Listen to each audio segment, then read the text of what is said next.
Лидерот на ВМРО-ДПМН, која предводеше партиската делегација во дводневната посета на Баварија, очекува истата да резултира со инвестиции во Македонија.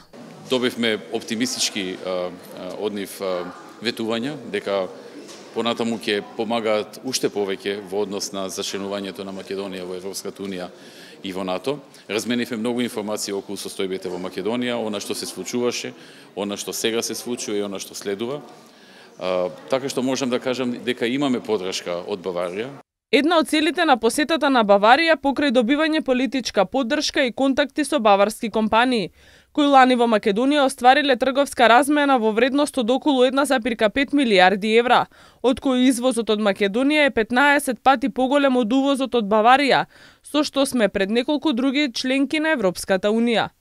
Делегацијата на ВМРО-ДПМН оствари средба и со поранешниот премиер на Баварија Едмунд Штојбер, на која една од централните теми на разговор била бегалската криза во која што според домакинот Македонија презела важна европска задача. Во последната година со затварањето на границата Македонија превзеде врз себе една голема европска задача. Тоа беше нотирано од страна на многу други држави од Европа, меѓу кои Франција и Германија. Македонија успеа во она што многу други држави не успеа. Затоа сметам дека преговорите за влез треба да продолжат понатаму и да се најде решение.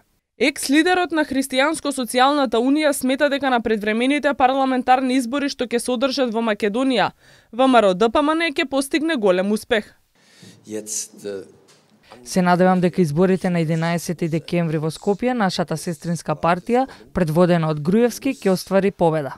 Пред 2 месеци делегација на ВМРО-ДПМН предводена од председателот на партијата оствари посета на Берлин, каде што се сретна со 30 представници на германскиот политички и бизнис естаблишмент.